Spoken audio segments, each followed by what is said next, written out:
الحمد لله الذي حملني على مدح الأكابر والأماثل، والشكر لله الذي أرسله لإظهار حقه بالعوالم، والصلاة والسلام على الذي اشتهر بين الرسل بالألقاب صاحب السيف ورسول الملاحم، وعلى آله وأصحابه الذين بلغوا الإسلام في المشارق والمغارب. أما بعد، أعوذ بالله من الشيطان الرجيم. بسم الله الرحمن الرحيم. إنما يخشى الله من عباده العلماء. صدق الله العظيم. وقال النبي صلى الله عليه وسلم: إنما بعثت معلما، أو كما قال رسول الله صلى الله عليه وسلم. یو شاعر وائی: زیادہ دن نہیں گزری یہاں کچھ لوگ رہتے تھے، زیادہ دن نہیں گزری یہاں کچھ لوگ رہتے تھے، جو محسوس کرتے تھے وہی اعلان کہتے تھے. زما واجب الاحترام معززینو، اساتذه اکرام او هاغلو ملمنو او د امام ابو یوسف عالی دار العلوم محترمو معززینو طلبه اکرامو، السلام علیکم ورحمة الله وبرکاته. زما عزتمند ورونو، دا چې نړۍ په داسې یو محور کې واقع ده چې دلته دوه تضاد شیان چې کوم دي خامخا ژوند کوي.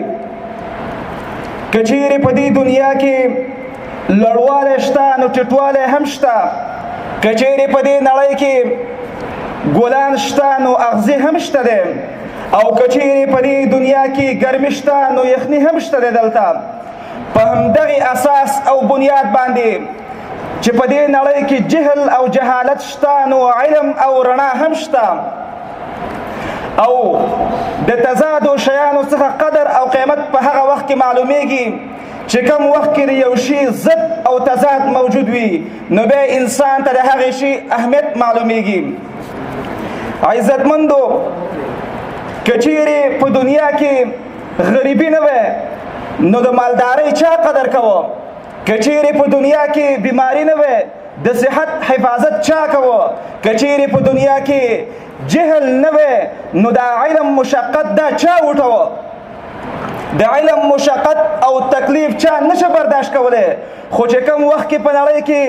جهالت دا موجود دی نو په همدغې اساس باندې خلک رالګېږي او علمیت ته ترجیح ورکوي. نو عزتمند ورونو،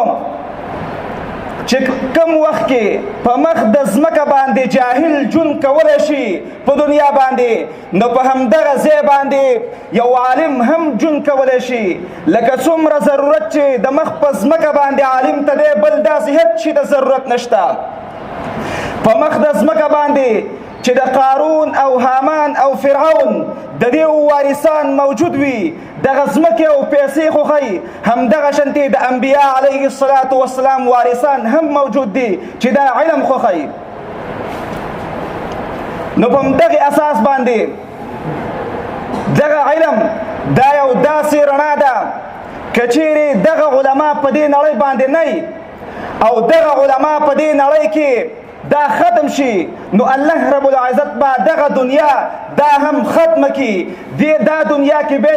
جاهلان نشي اوسېدی. څومره مخلوق چې په دې دنیا کې اوسېږي دا ټول د علماو د وجې نه، ځکه پیغمبر صلی الله علیه وسلم فرمایي چې لا تقوم الساعة حتى لا يقال في الأرض الله الله. چې کوم وخت کې د الله الله لفظ په مخ د ځمکه باندې نه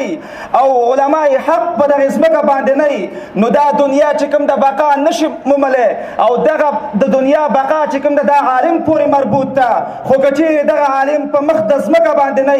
دا دنیا هم ختمیږي. سامعین محترم، د الله دین چاته اړتیا نه لري، د الله دین چاته محتاج نه دی چې دا دی یو څوک مخې ته بوځي بلکې خو یو سبب شته دی د هر اثر لپاره مؤثر شته دی همدغه علما چې کوم دي دا سبب دی چې دغه علم د پیغمبر صلی الله علیه وسلم د زمانې څخه نن پورې دغه علم چې کوم دی موږ او تاسو ته رارسولی نو دغه وجه دا علم چې په دنیا کې بقا ده دا د دغه عالمانو برکت دی چې دا نن ما او تا د امام ابو یوسف په انګړ کې ناست یو دا د دغه علماو برکت دی که چیرې علما نه وي نو انبیا به نه وي که چیرې علما نه وي اولیا به په مخ د ځمکه باندې نه وي که چیرې علما نه وي د قرآن کریم تفسیر او د احادیثو ترجمې به نه وي که چیرې علما نه وي دغسې ستر کتابونه نن نه موجودې دي آیا اوس راځو آیا چې دغومره علما چې نړۍ ته دغه د علم روحانیت دا یې ورکړی آیا په قرآن کې د دوی څه ذکر شته او د پیغمبر صلی الله علیه وسلم احادیثو کې الله رب العزت د علماء کرام ویرې ته داسې اشاره کوي انما یخشى الله من عباده العلماء او الله رب العزت بیا د علماو درجې او مقام ته په خپل کتاب کې داسې اشاره کوي چې يرفع الله الذين آمنوا منكم والذين اوتوا العلم درجات پیغمبر صلی الله علیه وسلم د خپل وارث درجې داسې بیانوي چې فقيه واحد اشد على الشیطان من 1000 عابد چې څو زره عابدانو څخه یو عالم دا بهتر دی دا هم داسې نه ده چې علما کرام د صرف په مدارسو کې ناست دي او بل کار دې نه کوي نه علما کرامو په هر دور کې په هره زمانه کې حق چې کوم دی دا یې بیان کړی او د الله حق یې په خپله ژبه باندې جاري کړی آیا اوس راځو د امام ابو حنیفه رحمه الله جنازه د زندان څخه روانه شوې ده د امام مالک رحمه الله دلې قسمه قسم د عذابونه یې ورکړله د وخت امیرانو په خره باندې سور کړه او د مدینې په کوڅو کې به ګرځېده او امام مالک صاحب به ویل چې ما چې څوک پېژني هسې مې هم پېژني او چې څوک مې نه پېژني زه مالک صاحب یم نو دغه شانتې ستر عالمانو چې د خره سورلي قبوله کړله خو دغه دین موږ او تاسې ته راورسوو امام احمد بن حنبل صاحب هم د الله رب العزت دغه په لاره کې تکلیفونه او مصیبتونه تېر کړله او موږ او تاسې ته علم راورسوو نو زما عزتمند ورونو علماء حق پس نن وخت کې قسمه قسم ته خلک خبرې کوي دا د هغه چا په وجه باندې چې عالمان نه دي صرف په نوم باندې عالمان دي د غلطو حرکاتو په وجه باندې د دغه سپېڅلو عالمانو دغه نوم چې کوم دی دا بدناموي خلک دا سوچ او فکر کوي چې مولوی صرف د پیسو د ګټلو یو ذریعه ده مولوی صرف جنازې کول دي مولوی صرف نذرانې تقسیمول دي او مولوی صرف او صرف په قبرونو باندې ناست او خیراتونه غوښتونکي دي بلکې نه زه د علماء حق په باره کې تاسو ته د هغو په تاریخ باندې تاسو ته زه غږېږم چې علماء حق تاریخ څه دی مولوی د پیغمبر صلی الله علیه وسلم وارثان دي مولوی چې کوم دی د نبوت د دعوت وارثان دي مولوی د ناموس رسالت او ناموس صحابه د جرأت وارثان دي او علما چې کوم دي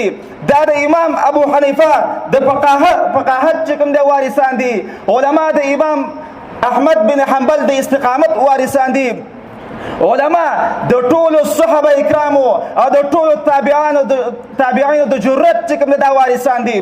عزتمند ورونو هر څوک چې دغه سترو علماو پسې خبرې کوي دا به الله رب العزت ذلیله کوي او خوار کوي به ځکه چې په کوم کتاب کې چې الله رب العزت د چا ستاینه او لوړوالی بیانوي د نړۍ ټول خلک راجم شي او د هغو سپکاوی کوي دا سپکاوی نشي کولی بلکې الله چې چاته درجه ورکړي الله چې چاته لوی ولی هغه لوی دی الله چې چاته سپک ولی هغه سپک دی دا هغه علما دي چې په هر ډګر کې د حق وینا ته خپله سینه او خپله غاړه ایښي او د حق وینا یې کړې د کوم جابر د ظلم څخه نه ویرېږي د کوم ظالم د ظلم څخه نه ویرېږي او په هر ځای کې سپېڅلی حق بیان کړی او بیانوي او تر قیامته پورې به دغه علما کرام دي چې د الله حق چې کوم دی په خپله خوله باندې جاري کړی او جاري به ساتي عزتمند ورونو دغه علما کرام د دې د تعریف دوره څه خبره نشته. هغه څوک چې د پیغمبر صلی الله علیه وسلم په سیرت او صورت باندې برابري. آیا تاسې دغه علماو ته وګورئ د دو کې کم مشکلات نشته دی، بلکې د پیغمبر صلی الله علیه وسلم چې کم سیرت و کم صورت و په هغه ټولو باندې برابر دي. آیا د دغه علماو تعریف په دور څنګه د دو ظاهري جامه دا موږ او تاسو ته ښیي چې د الله د رسول په احکاماتو باندې برابر دغه علما کرام دي چې په مقدس مکه باندې بل ولی چې کوم دی نشي کېدی بغیر د دغه علما کرامو څخه چې دغه شانتې شاګردان یې روزلي او نن موږ او تاسو ته دغه وخت راغلی. او دا هم نه چې نن چې کوم دی دغه علما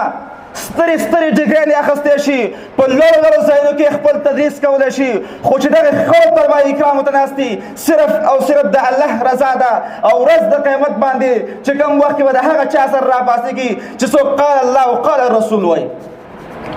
یو شاعر وای باطل سے دبنے والے وہ آسمان نہیں ہم، باطل سے دبنے والے وہ آسمان نہیں ہم،